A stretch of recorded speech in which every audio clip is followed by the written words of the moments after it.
Ini pendalaman Alkitab yang ke-9. Pendalaman Alkitab yang ke-9 berjudul penyerahan anak. Ini adalah sakramen terakhir dari Mount Hermon Church. Ada 5 sakramen. 1, perjamuan kudus. 2, minyak urapan. 3, baptisan. Yang keempat, pernikahan. Yang kelima, penyerahan anak. 5 itu adalah sakramen yang akan diadakan oleh Mount Hermon Church. Nah, hari ini adalah sakramen yang kelima, yang terakhir itu adalah penyerahan anak. Mari kita lihat apa yang terjadi pada Tuhan Yesus pada saat penyerahan anak. Jadi begini Bapak Ibu ya, ada baptisan, bermacam-macam baptisan. Ada percik, ada selam, ada bendera. Demikian juga perjamuan kudus juga ada yang benar-benar tubuh dan darah Yesus, ada juga adalah lambang. Lalu bagaimana kita mengetahui mana yang benar? Saudara, gampang untuk mengetahui mana yang benar, lihat mana yang dilakukan oleh Tuhan Yesus, mana yang dijalani oleh Tuhan Yesus. Sebab apa? Tidak mungkin Yesus melakukan hal yang salah. Benar nggak Bapak Ibu? Benar. Demikian juga baptisan. Contohnya baptisan. Banyak orang berkata ada baptisan percik, ada baptisan selam, ada baptisan bendera. Mana baptisan yang benar Pak? Lihat aja Yesus itu dibaptis secara apa? Secara selam kan, karena dikatakan Yesus keluar dari air. Berarti apa? Sebelumnya di dalam air. Itulah baptisan selam. Perjamuan kudus juga demikian. Yesus berkata, inilah tubuhku. Ya Bapak Ibu, ya makanlah, inilah darahku, minumlah. Jadi benar-benar tubuh dan darah Yesus. Jadi nggak ada perlu lagi kita berdebat mana yang benar mana salah. Lihat aja apa yang dilakukan oleh Tuhan Yesus. Ketika kita melihat apa yang dilakukan oleh Tuhan Yesus, maka pasti itu benar. Jadi saudara nggak perlu ragu. Amin Bapak Ibu. Iya, haleluya. Nah hal yang sama juga dengan penyerahan anak. Ya Bapak Ibu, penyerahan anak Bapak Ibu. Kita bisa lihat Yesus mengalami enggak penyerahan anak? Yes, ya Yesus mengalami. Karena itulah kita lihat bagaimana Yesus pada saat penyerahan anak. Itulah yang harus kita ikuti, itulah yang harus kita lakukan. Dan itu pasti benar. Amin. Nggak mungkin Yesus melakukan hal yang salah, nggak mungkin. Ya jadi gampang ya. Jadi kita bukan mengacu kepada suatu gereja besar, bukan mengacu kepada sinode besar, bukan mengacu kepada pendeta besar. Tidak, tapi mengacu kepada Tuhan Yesus yang adalah kebenaran Allah. Jadi itu tidak mungkin salah. Nah kita lihat sekarang Lukas 2 ayat 22 sampai 24. Ini adalah pada saat Tuhan Yesus diserahkan di bait Allah. Nah ini juga menjadi gambaran kita juga harus menyerahkan anak kita. Ya, anak kita bukan hanya menjadi anak kita sendiri, tapi juga menjadi anak Tuhan. Dan itu memberikan kita jaminan Tuhan akan menjaga anak kita, Tuhan akan memelihara anak kita. Sehingga saudara tidak perlu takut, dimanapun anak saudara berada, penjagaan Tuhan, proteksi Tuhan akan terus dinyatakan. Amin Bapak Ibu? Yes, haleluya. Saya jadi, itu Ibu Lolo udah pulang? Udah tadi PK-nya. Oh ke toilet, oh ya, pikir udah pulang. Pikir, oke. Nanti saya sensor juga ini. Soalnya udah kayaknya pulang rupanya ke toilet. Oke. Ya, coba kita buka Lukas 2 ayat 22 sampai 24 Bapak Ibu. Jadi gampang ya, mana yang benar karena banyak versi ya. Iya kan? Iya, ada juga orang yang melakukan penyerahan anak, ada juga tidak. Ada yang melakukan perjamuan kudus, ada yang mengangkat lambang, ada yang menganggap beneran. Ada baptisan, ada selam, ada percik. Mana yang benar Pak? Nah lihat aja Tuhan Yesus, gampang. Benar ya? Kan Tuhan Yesus gak pernah mungkin salah kan? Ya mungkin salah. Iya, gampangnya gitu. Jadi gak perlu repot-repot lah. Berdebat sana sih, aduh gak usah. Lukas 2 ayat 22 sampai 24, nih saya bacakan ya. Dan ketika genap waktu pentahiran menurut hukum Taurat Musa, mereka, ini siapa nih, Yusuf dan Maria, membawa dia ini siapa, Tuhan Yesus, ke Yerusalem untuk menyerahkannya kepada Tuhan. Ayat 23 lanjut. Seperti ada tertulis dalam hukum Tuhan, semua anak laki-laki sulung harus dikuduskan bagi Tuhan. Ayat 24 terakhir. Dan untuk mempersembahkan korban menurut apa yang difirmankan dalam hukum Tuhan, yaitu sepasang burung tekukur atau 2 ekor anak burung merpati. Haleluya Bapak Ibu. Jadi Tuhan Yesus diserahkan kepada Allah sebagai anak Allah. Padahal Yesus sudah anak Allah. Lalu maksudnya Tuhan Yesus diserahkan untuk apa? Agar kita tiru. Yesus menunjukkan apa yang harus kita lakukan. Bahwa kita juga harus menyerahkan anak-anak kita sebagai anak Tuhan. Amin Bapak Ibu. Lah iya dong, Tuhan Yesus diserahkan loh. Untuk menjadi anak Allah loh. Yesus kan udah anak Allah. Lalu maksudnya agar kita bisa meniru. Ini loh yang harus kita lakukan. Jadi Yesus memberikan contoh. Amin. Bapak Ibu. Sama juga dengan Tuhan Yesus juga dibaptis Islam. Padahal baptisan itu perlu pertobatan dan untuk keselamatan. Apakah Yesus perlu bertobat? Tidak. Apakah Yesus perlu keselamatan? Tidak. Orang Yesus adalah keselamatan itu. Benar Bapak Ibu? Jadi ini adalah contoh bagi umat Tuhan. Bagi orang Kristen. Bahwa orang Kristen juga harus dibaptis. Amin Bapak Ibu. Iya gitu loh. Jadi Tuhan Yesus melakukan itu sebagai contoh bagi kita. Supaya apa? Supaya nggak ada pertanyaan bagi orang Kristen. Oke, sama seperti tadi juga. Baptisan kan ada banyak versi kan. Lalu kan nanti orang yang bertanya, mana yang benar? Ya lihat aja Tuhan Yesus, gampang kan? Coba kembali ayat 22-nya Bu. Ada yang perlu saya jelaskan di sini. Ketika genap waktu pentahiran menurut hukum Taurat. Jadi pada masa dulu ada masa pentahiran. Ya Bapak Ibu. Kenapa? Karena wanita pada saat melahirkan dulu mengalami pendarahan. Pendarahan ya Bapak Ibu ya. Di zaman sekarang juga yang ada pendarahan. Tapi udah banyak yang sesar ya. Udah mantap sekarang. Sesarnya juga canggih. Nggak kelihatan bekas di operasinya, jadi di balik kulit gitu, canggih. Bahkan juga pagi operasi, sore udah bisa mandi. Wih, keren banget itu, ada anaknya temannya istri, Ibu Gem. Iya, operasi melahirkan pagi, sore juga udah bisa mandi. Wih, hebat banget.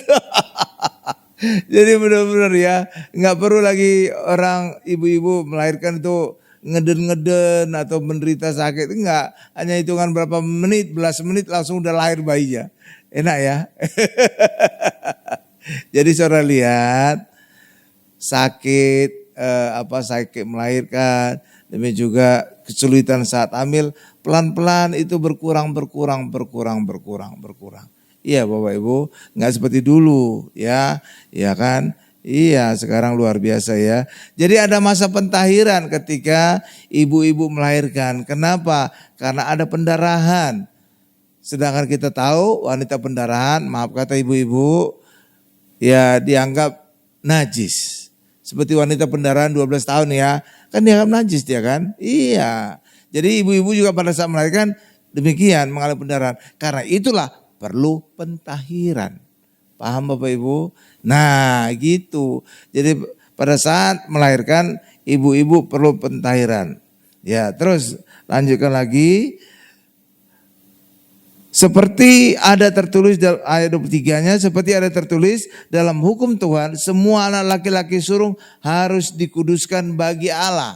Jadi zaman dulu anak sulung harus dikuduskan. Itulah sebabnya pada saat di Mesir Allah mengambil hak kesulungannya atas manusia dan hewan. Makanya anak-anak sulung mati di Mesir. Tapi orang Israel bebas dari kematian anak sulung. Karena orang Israel telah melakukan pembayaran, penebusan terhadap anak sulung itu. Dan itulah lewat adanya tanda darah di ambang pintu.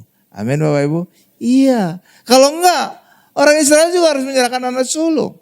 Mati. Tapi karena sudah dibayar lewat pencurahan darah, ada domba Paskah, di ambang pintu darahnya, maka anak sulung orang Israel tidak mati. Oke Bapak Ibu ya. Nah demikian juga di sini adalah semua anak laki-laki sulung. Tapi sekarang Bapak Ibu seluruh anak kita bukan hanya anak sulung saja. Bukan hanya laki-laki saja. Laki-laki dan perempuan sulung atau tidak harus diserahkan kepada Tuhan. Supaya menjadi anak Tuhan. Supaya Tuhan juga memelihara anak kita. Amin Bapak Ibu. Iya, jadi orang tua nggak perlu khawatir lagi dimanapun sekolah anak kita pergi jauh, proteksi Tuhan itu menjaga. Kalau orang tua proteksi kan terbatas, orang tua juga perlu tidur kan nggak mungkin jaga bayi 24 jam, nggak mungkin. Gak mungkin kan? Iya. Karena itulah caranya adalah kita serahkan anak kita, baik kita kepada Tuhan, maka Tuhan akan memelihara kita bebas jatuh luka, bebas mara bahaya celaka. Amin. Tuh luar biasa. Jadi Tuhan itu memberikan kita sarana untuk hidup kita itu nyaman gitu loh Bapak Ibu. Iya, karena itu harus kita lakukan. Kalau enggak ya risiko sendiri kita. Oke Bapak Ibu ya.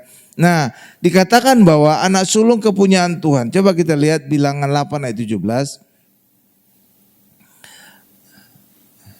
Kayaknya saya khotbah harus duduk juga ya. Enak gini, nyaman gitu. Gak capek. Kayaknya enak duduk gini. Iya besok juga ada KKRC kayaknya perlu duduk juga deh. Iya. Tadi pagi saya nggak apa-apa loh. Sehat-sehat aja, seger-seger ya, kuat-kuat. Kok tiba-tiba tadi pas di Bimar, kok jadi ngos-ngosan gitu. Dadakan gitu loh Bapak Ibu. Ya itulah, nggak apa-apa lah.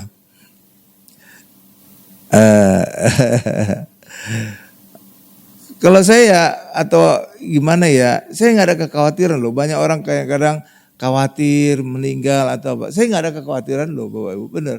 Iya, justru bayangan saya kalau meninggal itu lebih enak dibanding ketika hidup. Benar, saya gak ada takut loh Bapak Ibu. Malah iya, pernah kan 3 kali saya mau mati ya Bapak Ibu ya. Saya pikir wah ini kayaknya saya harus kembali ke surga dan ketemu Tuhan Yesus. Saya akan belum cium-cium Tuhan Yesus. Saya akan tidur di pangkuan Tuhan Yesus gitu Bapak Ibu. Saya iya 3 kali mau mati sih bayangan saya gitu. Iya, ternyata hidup lagi, segar lagi, sehat lagi. Ternyata saya masih ada tugas. Ya harus saya selesaikan Bapak Ibu. Kalau enggak saya karena kenapa saya pingin enggak takut gitu ya. Karena saya bayangin ketika saya nyium anak Bapak Ibu, kayaknya enak banget tuh. Dekat anak saya kayaknya nyaman gitu. Kenapa? Kayak anak itu ada sesuatu yang dia bawa, ketika dia dekat saya kayak saya merasa sempurna gitu. Yang hilang itu saya kayak kembali gitu loh. Apalagi kalau saya peluk cium, kayaknya saya damai gitu. Ketika saya sakit, kok bukan sakit. Ketika saya capek juga peluk anak, rasa segar lagi. Kayaknya capek itu hilang. Jadi saya pikirkan, wah kalau nyium anak aja udah enak banget, apalagi nyium Tuhan gitu loh Bapak Ibu. Saya bisa tidur di pangkuan Tuhan gitu. Gitu loh. Tapi ya udah, rupanya saya dipulihkan lagi Tuhan, berarti masih ada tugas dan kewajiban saya. Oke, it's okay. Makanya orang Kristen jangan berusaha bunuh diri ya, apapun itu. Enggak. Artinya kalau kita masih hidup, kita masih ada tugas dari Tuhan. Ya, kalau kita bunuh diri itu kita melawan Tuhan, diserse. Kalau tentara itu ada tugas dia melarikan diri, itu kan bisa dihukum kan? Tentara kan? Iya, disersi atau diserse. Itu bisa dihukum. Nah, itu hal sama juga dengan kehidupan rohani. Kalau kita masih punya tugas, karena kita diizinkan hidup, ada tugas. Karena itu kalau kita orang Kristen bunuh diri, itu dosa. Karena apa? Melanggar tugas dari Tuhan. Bahkan rumah kita juga belum disiapkan Tuhan. Karena apa? Ayat tadi berkata, Tuhan menyiapkan rumah bagi kita, mansion bagi kita, istana bagi kita. Dan kalau sudah selesai, Tuhan akan datang menjemput kita kan. Lah, kalau kita bunuh diri, rumahnya belum jadi. Luntang lantung kita ketendang masuk neraka. Ya benar ya. Jadi orang Kristen jangan bunuh diri. Jadi selama kita hidup pasti ada tugas Tuhan bagi kita. Amin. Ya, tugas. Bilangan 8 ayat 17. Coba saudara, sudah? Nih Ibu Odi sudah. Ini Bilangan 8 ayat 17. Saya bacakan.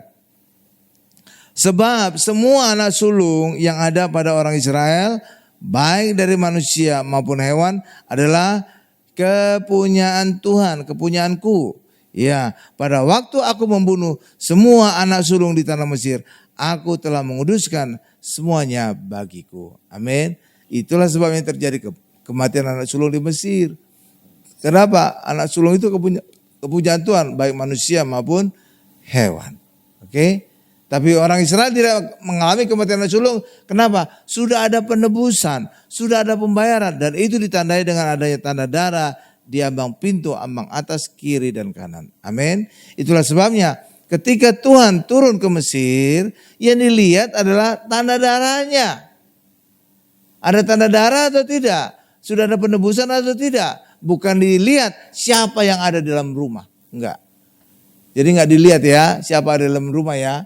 Apakah penjahat, apakah pendeta, apakah pencuri, enggak. Tuhan hanya melihat tanda darah. Hal yang sama juga dengan kita, ketika ada tanda darah Yesus di hidup kita, Tuhan tidak lagi melihat dosa kita. Kenapa? Karena kalau ada tanda darah Yesus di hidup kita, berarti segala dosa kita sudah ditanggung oleh Yesus.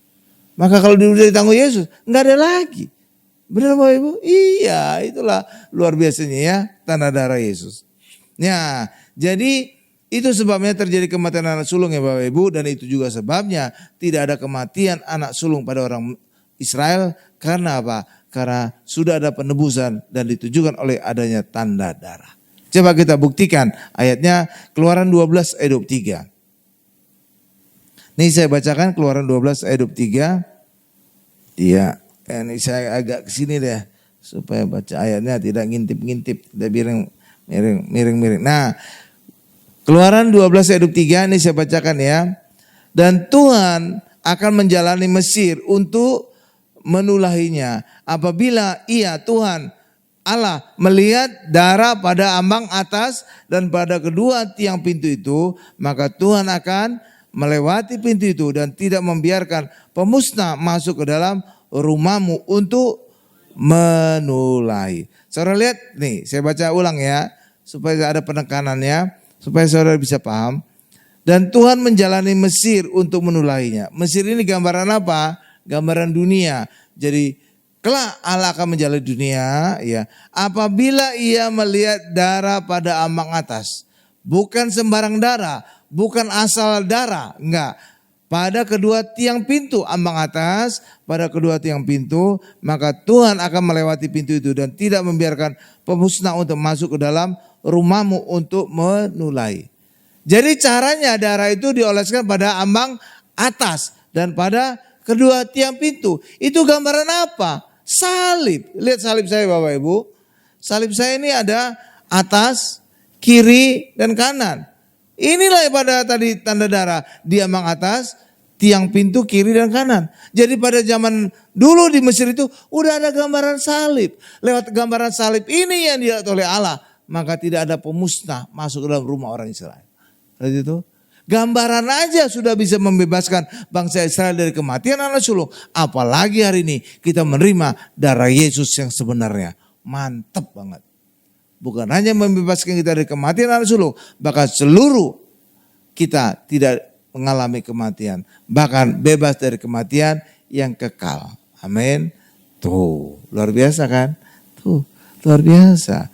Jadi lewat tanda darah. Jadi gak ada dilihat siapa yang ada dalam rumah ya. Enggak ya, enggak. Demikian juga ketika Allah melihat ada tanda darah di hidup kita.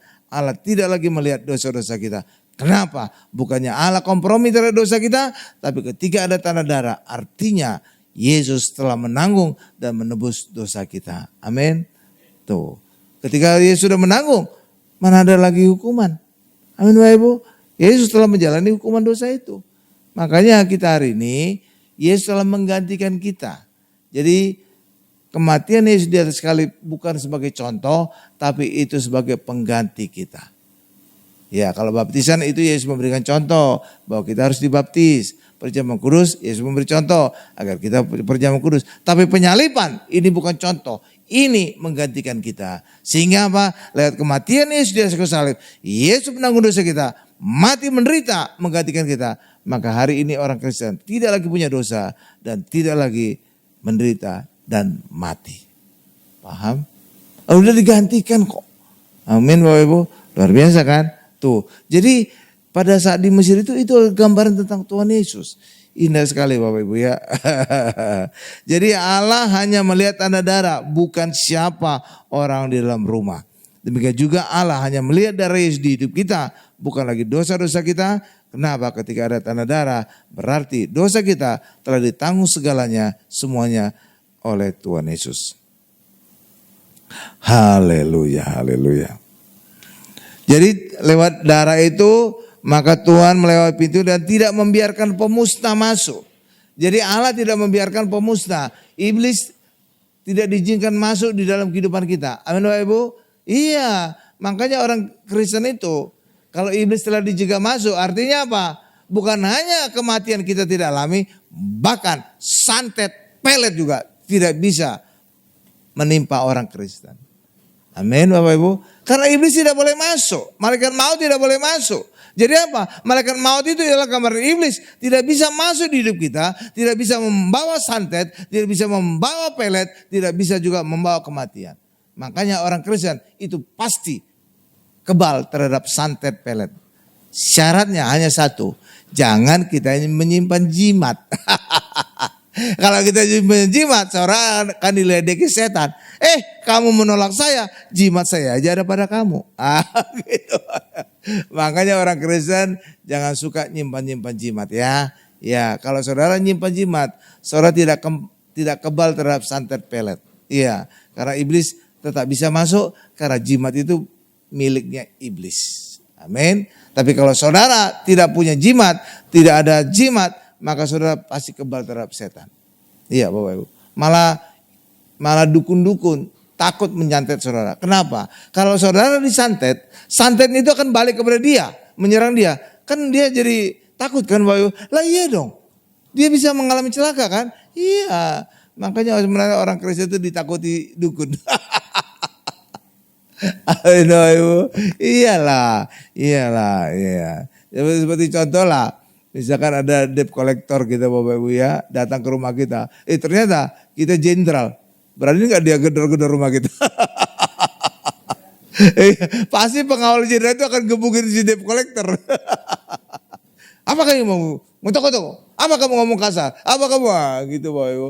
Pasti dia akan ngeper ya. Hal yang sama juga ketika ada santet menyerang orang Kristen, itu akan kembali. Kenapa? Karena perlindungan Tuhan luar biasa. Kembali. Yang diserang siapa? Isi dukunnya. Makanya dukun itu takut itu sama orang Kristen. Tapi syaratnya saudara juga tidak punya jimat. Amin. Kalau saudara nyimpan jimat, setannya bisa masuk kepada diri saudara. Lah barang saya juga ada pada kamu gitu loh Bapak Ibu. Oke ya. Iya. Jadi pada saat di Mesir itu ada korban domba Paskah itu sebagai hewan pengganti. Makanya tidak ada kematian bagi anak sulung orang Israel ya. Jadi agar anak sulung tidak diambil oleh Allah, maka orang Israel harus memberikan korban pengganti dengan hewan. Hewan ini disesuaikan dengan tingkat ekonomi. Jadi kalau dia orang kaya, dia harus kasih lembu, sapi. Tapi kalau orang sedang-sedang, ya domba, kambing. Tapi kalau orang miskin, itu bisa burung tekukur dan juga merpati. Dan kita lihat persembahan Yusuf dan Maria adalah burung tekukur, 2 ekor burung merpati. Amin Bapak Ibu. Itu menunjukkan apa? Yusuf dan Maria orang miskin. Ya. Tapi tidak selamanya mereka miskin. Kenapa? Ketika orang Majus datang memberikan emas, kemenyan dan mur, maka Yusuf dan Maria menjadi orang kaya. Hal yang sama juga dengan kehidupan kita. Ketika kita apapun kondisi kita mengandalkan Yesus. Yesus lahir hidup kita, maka kita akan diberkati. Kita tidak selamanya kekurangan. Amin. Itu luar biasa sekali. Coba kita lihat Lukas 2 ayat 24. Bahwa Yusuf dan Maria memberikan sepasang burung tekukur. Atau 2 ekor anak burung merpati. Lukas 2 ayat 24. Ini saya bacakan. Dan untuk mempersembahkan korban menurut apa yang difirmankan dalam hukum Tuhan. Yaitu sepasang burung tekukur. Atau 2 ekor anak burung merpati. Jadi ini persembahan Yusuf dan Maria. Dan ini menunjukkan bahwa Yusuf dan Maria orang miskin. Tapi tidak selamanya miskin ya. Ketika orang Majus datang, Yusuf dan Maria menjadi orang yang cukup kaya. Karena mendapatkan persembahan emas, kemenyan, dan mur dari orang Majus. Amin. Luar biasa kan? Iya kan? Jadi saudara belajar apa dari situ Bapak Ibu? Yusuf dan Maria diberkati ketika Yesus sudah dilahirkan. Benar kan Bapak Ibu? Umur berapa kira-kira saat itu Yesus? 2 tahun. Jadi Yesus sudah dilahirkan. Itu punya arti apa? Ketika Maria masih mengandung Yesus, belum diberkati. Malah hidupnya agak susah. Lagi hamil, tua, berjalan dari Nazaret ke Bethlehem. Itu penderitaan. Ibu-ibu yang pernah hamil pasti bisa membayangkan susahnya Maria itu berjalan. Apalagi zaman dulu gak ada mobil ya. Naik keledai. Bayangin aja goyang-goyang gitu, goyang, lagi hamil besar. Ya Bu ya. Goyang-goyang, boro-boro naik keledai. Tidur aja juga susah ibu hamil kan. Tidur aja kok kayaknya susah, ada yang ganjel gitu kan. Apalagi naik keledai. Jadi dia belum mengalami berkat dari Tuhan, belum. Walaupun Yesus sudah dia kandung kan. Tapi Maria dan Yusuf itu diberkati pada saat apa? Yesus dilahirkan. Bukan ketika Yesus dikandung. Itu punya arti apa? Pada saat firman saudara kandung di pikiran, saudara kandung di hati saudara belum diberkati. Tapi ketika saudara lahirkan dalam perbuatan, disitulah hidup saudara diberkati. Saudara lihat itu gambarannya, iya ya. Jadi ketika firman saudara lahirkan ya, dalam wujud tindakan ya, bukan ketika masih di pikiran saudara, bukan ketika masih di hati saudara, bukan, belum. Belum ya. Jadi saudara harus lahirkan dalam bentuk perbuatan atau tindakan. Barulah hidup saudara diberkati. Amin. Jadi ketika saudara menghadiri gereja, membaca Alkitab, itu bagus. Tapi jangan hanya berhenti pada saat saudara kandung di pikiran saudara kandung di hati saudara firman itu. Tapi harus saudara wujudkan, saudara lahirkan dalam tindakan perbuatan. Amin. Barulah diberkati. Kayak Maria. Ketika mengandung Yesus, dia belum diberkati. Masih mengalami banyak kesusahan kan. Berjalan dari Nazaret sampai ke Betlehem di atas keledai. Itu susah itu. Kalau sekarang mesti enakan ya naik mobil. Tenang, apalagi mobilnya bagus gitu. Udah enak itu ya. Tapi kalau naik angkot agak repot juga. Ya ibu ya. Iyalah kira-kira gitu ya. Jadi firman itu jangan hanya cukup saudara dengar. Jangan hanya cukup saudara kandung di pikiran dan hati saudara. Tapi harus saudara lahirkan dalam wujud tindakan dan perbuatan. Amin. Nah barulah saudara diberkati. Ya, orang Kristen mengikuti aturan perjanjian baru di mana semua anak harus diserahkan kepada Allah. Penyerahan anak itu pentingnya apa Bapak Ibu? Penyerahan anak itu pentingnya ketika kita serahkan anak kepada Tuhan, maka anak kita bukan hanya anak kita saja, tapi anaknya Tuhan. Dan ketika anak kita menjadi anak Tuhan juga, maka Tuhan akan punya kepentingan untuk menjaga anak kita. Amin Bapak Ibu. Amin. Iya gitu Bapak Ibu. Ini saya ambil contoh supaya real. Saudara tahu enggak dulu orang paling kaya di Indonesia? Nah itu saudara tahu ya. Saya nggak nyebut kenapa. Karena yang saudara sebutkan itu nggak kedengaran di rekaman. Tapi kalau saya ngomong nanti masuk ke rekaman. Saudara tahu ya. Saudara tahu gimana caranya agar bisnisnya terpelihara? Dia serahkan sebagian sahamnya kepada presiden. Presiden waktu itu. Dan ketika dia serahkan sebagian sahamnya, artinya kepemilikan perusahaan itu sebagian dia serahkan kepada presiden atau pejabat saat itu. Maka presiden atau pejabat saat itu akan menjaga kekayaannya. Makanya bisa terpelihara sempurna, gak ada berani orang utang hati gitu. Gak ada kan? Gak ada kan? Iya kan? Kenapa? Itu milik presiden. Siapa yang berani? Benar kan Bapak Ibu ya? Bisa hilang itu besoknya. Benar kan? Hal yang sama juga dengan Tuhan. Anak kita milik kita, benar. Tapi ketika kita serahkan kepada Tuhan, Tuhan juga turut menjaga anak kita. Saudara itu? Iya kan? Seperti tadi kekayaannya si orang kaya itu. Iya kan? Terpelihara, kenapa? Itu juga miliknya presiden. Siapa yang berani? Hal yang sama juga dengan anak kita. Ketika kita serahkan anak kita juga kepada Tuhan, siapa yang berani nyenggol-nyenggol anak kita? Iblis juga tidak berani. Itu miliknya Tuhan. Amin Bapak Ibu. Hal yang sama juga dengan kekayaan kita. Kekayaan kita juga sama. Kalau masih hanya milik kita sendiri, setan bisa ganggu. Orang lain bisa ganggu. Tapi ketika kita serahkan juga harta milik kita kepada Tuhan, tidak ada yang bisa mengganggu. Tidak ada yang berani mengganggu. Iblis sekalipun tidak akan berani mengganggu harta milik kita. Amin. Lalu bagaimana Pak caranya Pak? Agar milik saya menjadi milik Tuhan Pak. Agar iblis dan orang lain tidak berani mengganggu. Itulah lewat sarana perpuluhan. Lewat kita perpuluhan, kita serahkan sebagian harta kita kepada Tuhan, 10%-nya, maka itu menjadi milik Tuhan, maka tidak ada yang berani mengganggu. Terpelihara sempurna.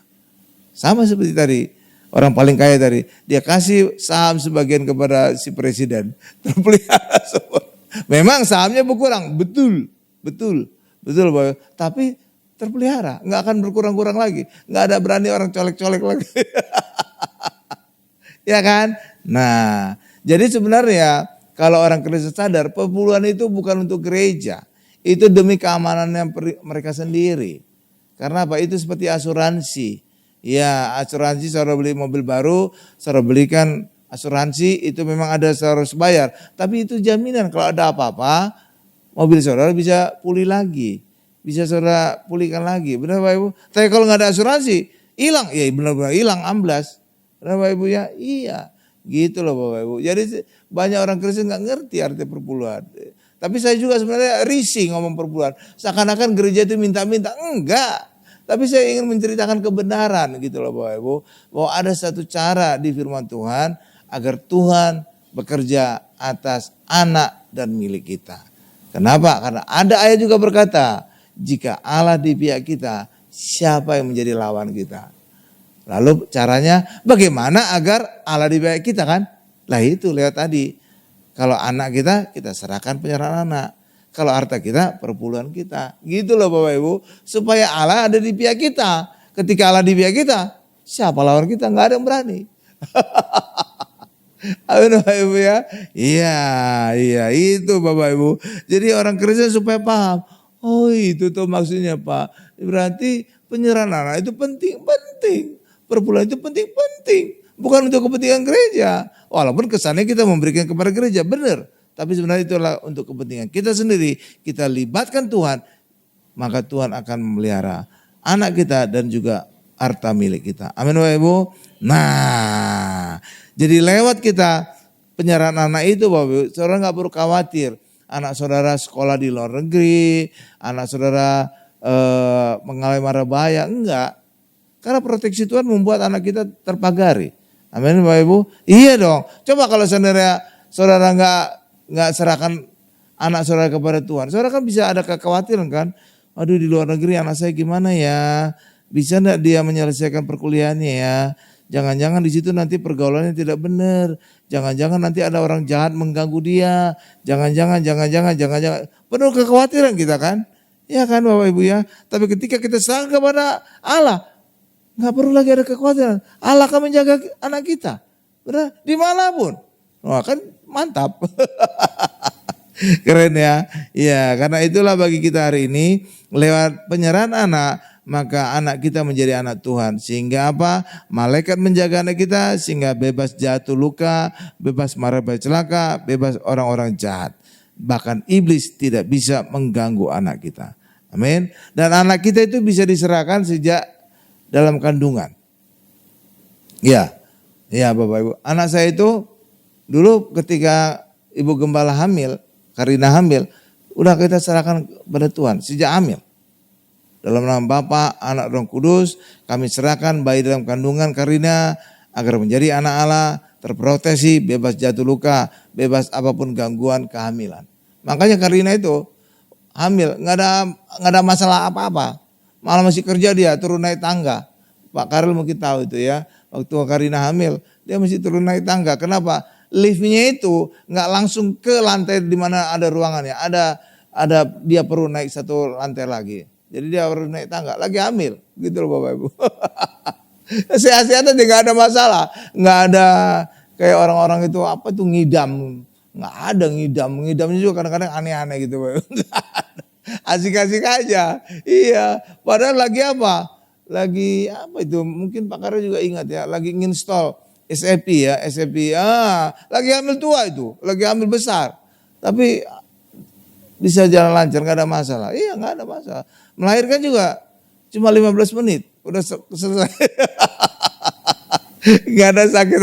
Iya. Di RSPI. Iya cuma 15 menit kan enak ya. Jadi udah gak berlaku lagi kutuk itu ya Bapak Ibu ya. Ya, ada yang berlaku orang ada yang hamil kayaknya susah gitu ya. Apa melahirkan lagi lebih susah lagi, lebih sakit lagi. Tapi pada saat Karina itu nggak ada ya. Kenapa? Ya kita serahkan kepada Tuhan aja. Jadi bayi dalam kandungan itu bisa diserahkan kepada Tuhan agar kandungannya berjalan lancar dan bisa dilahirkan dengan selamat pada waktunya. Amin. Amin Bapak Ibu ya. Iya. Jadi saudara bisa berdoa demikian. Kami tolak masalah pada saat hamil, kami tolak sakit pada saat melahirkan. Saudara bisa berdoa gitu ibu-ibu. Iya. Saudara bisa tidak perlu sakit-sakit kayak orang-orang lain. Amin Bapak Ibu ya. Ya itulah kayak anak teman saya itu. Sesar pagi, sore udah bisa mandi. Keren banget. Nggak kelihatan lagi bekasnya. Iya, di balik lipatan kulit Bapak Ibu. Sekarang canggih. Kalau dulu kan sesar kan kayak bentuk silang gitu, ada kayak lipan kayak kelabang gitu, kaki 1000 kan Bapak Ibu ya. Ada bekas dioperasi gitu. Ngiri-ngiri sedap juga. Jadi jelek ya perut ibu-ibu. Tapi sekarang nggak kelihatan. Ya, cakep ya. Luar biasa sekarang. Ya, karena itulah anak-anak harus diserahkan ya. Bahkan ini ada satu rahasia. Ketika bayi dalam kandungan masih usia 6 bulan, itu bayi sudah bisa mendengar. Dari mana saya tahu Pak? Alkitab yang berkata, pada saat Elizabeth mengandung 6 bulan, Maria datang. Pada saat Maria menyapa Elizabeth, bayi dalam kandungannya bisa melonjak kegirangan. Iya, dan itu menjadi indikasi, menjadi petanda bayi 6 bulan sudah bisa mendengar.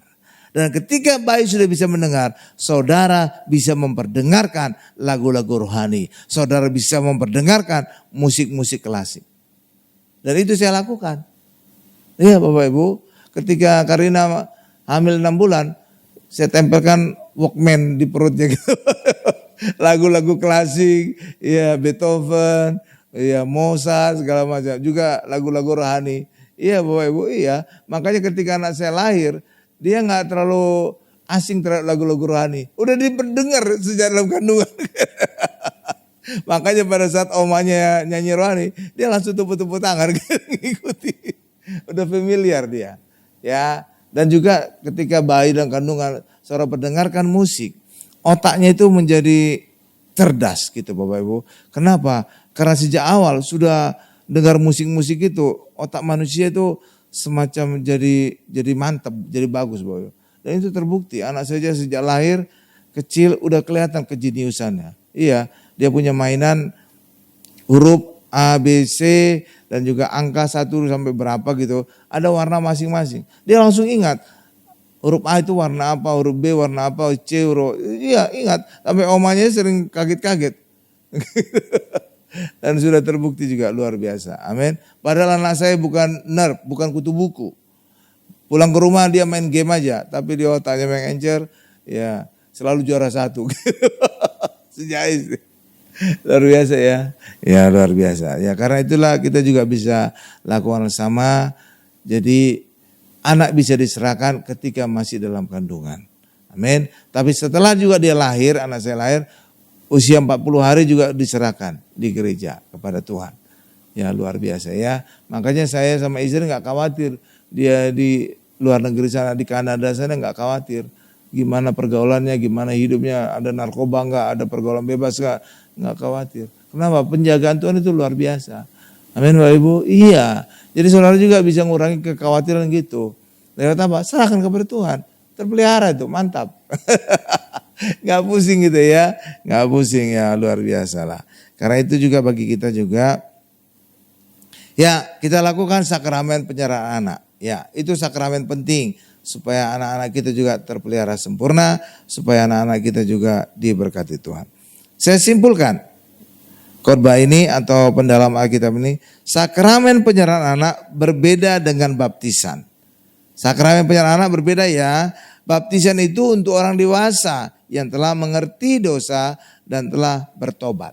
Kalau anak kan belum mengerti dosa kan, belum mengerti pertobatan kan, makanya anak belum boleh dibaptis karena belum mengerti dosa dan pertobatan. Karena itu anak lewat sakramen penyerahan anak, lewat iman orang tuanya dibawa kepada Tuhan Yesus dan diserahkan. Itulah sebabnya penyerahan anak itu untuk anak-anak atau anak kecil, bayi atau anak kecil yang belum mengerti, belum dewasa. Amin Bapak Ibu. Tapi kalau orang dewasa harus bertobat dan dibaptis. Amin. Karena itulah orang Kristen penyerahan anak itu penting ya Bapak Ibu ya. Ya. Dan penyerahan anak itu mirip perpuluhan. Kita serahkan perpuluhan harta kita, maka harta kita menjadi milik Tuhan. Ketika menjadi milik Tuhan, maka Tuhan ada di pihak kita. Ketika Allah ada di pihak kita, siapa lawan kita? Nggak ada bisa melawan. Harta milik kita terpelihara sempurna. Demikian juga penyerahan anak membuat anak kita milik Allah. Sehingga Allah ada di pihak kita. Sehingga anak kita terpelihara, dijaga malaikat dan bebas mara bahaya celaka. Amin. Haleluya. Kita tundukkan kepala kita. Terima kasih Tuhan untuk pendalaman Alkitab ini. Kami mendapatkan pencerahan, pengajaran luar biasa. Dan sebentar kami akan lanjutkan dengan kuis berhadiah. Maka agar kami juga bisa diberkati lewat hadiah-hadiah yang tersedia. Dalam nama Yesus kami berdoa dan mengucap syukur. Haleluya. Amin. Ya. Pertanyaan pertama. Hadiah payung. Alkitabnya udah habis ya Bu ya? Ada? Oh buat Desember. Oh ya. Kalau Desember berapa kali? 4 kali ya? 4 kali tinggal 4 Alkitabnya. Oh tinggal 2. Oh iya oke. Jadi diirit-irit Alkitab. Jadi ada hadiah payung ya. Yang udah pernah dapat gak apa-apa. Coba lagi nanti kalau gak mau kasih ke teman atau orang-orang yang dia kenal. Ya. Ya pertanyaan pertama. Apa gunanya penyerahan anak? Ya Bapak Ibu. Apa gunanya penyerahan anak? Apa pentingnya penyerahan anak? Siapa yang bisa jawab? Angkat tangan nanti mic akan diserahkan. Iya Ibu Lydia, Ibu silakan Bu. Penyerahan anak, kita serahkan anak kita supaya Tuhan ikut menjaga anak kita. Tuhan juga memberkati anak kita. Iya, benar. Jadi kita serahkan anak kita kepada Tuhan supaya anak kita bukan hanya milik kita tapi juga milik Tuhan. Ketika anak kita menjadi milik Tuhan, maka Tuhan akan menjaga dan memberkati anak kita. Amin. Ya betul Ibu Lydia. Ibu mau yang biru atau yang abu-abu? Coklat? Ya biru Pak Karel, biru. Ya terserah mau Ibu pakai atau kasih ke orang. Ya boleh. Oke. Pertanyaan kedua. Oh berarti cuma 2 pertanyaan ini. Hadiahnya cuma payung 1 lagi.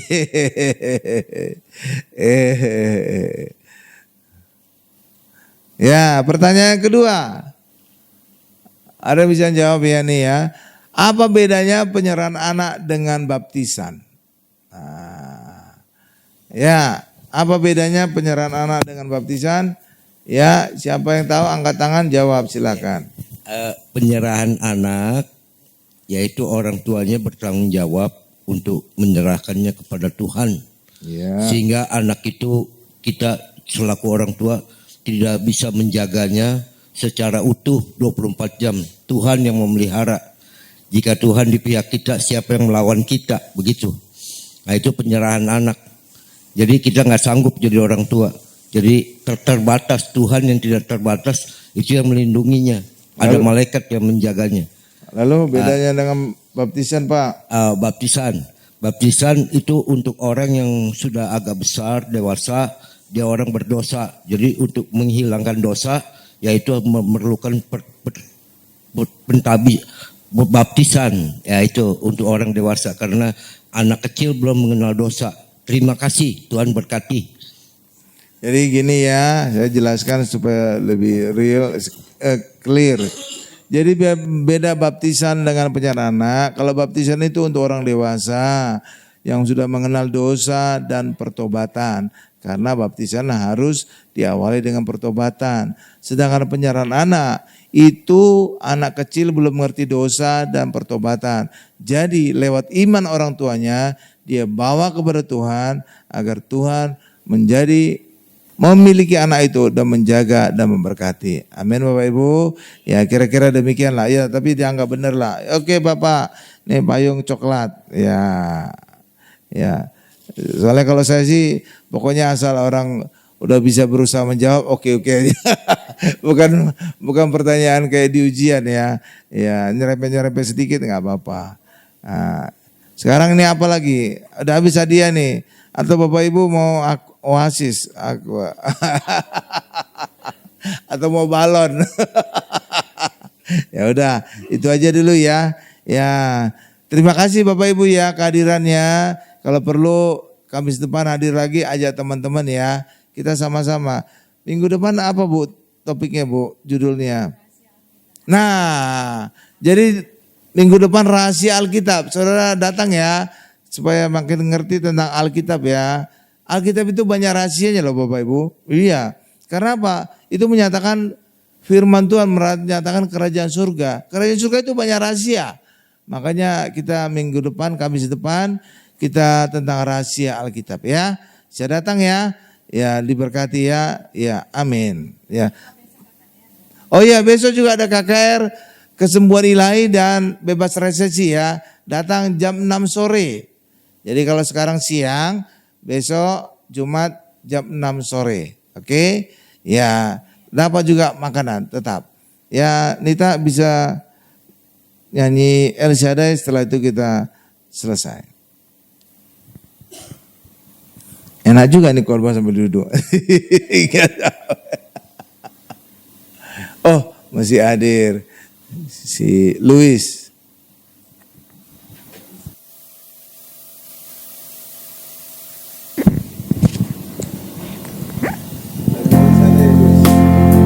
El Shaddai. Mari Bapak Ibu kita tutup pendalaman Alkitab kita siang hari dengan kita menaikkan lagu El Shaddai.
Terima kasih Tuhan, Tuhan adalah Allah El Shaddai. Terima kasih untuk pendalaman Alkitab ini. Minggu depan kami juga akan kembali, Kamis depan, dengan topik rahasia Alkitab. Saya berdoa Tuhan agar semua kami yang hadir saat ini bisa hadir lagi, bahkan juga mengajak teman-teman dan saudara-saudaranya. Terima kasih Tuhan, dalam nama Yesus kami berdoa dan mengucap syukur. Haleluya, sama-sama kita berkata, amin.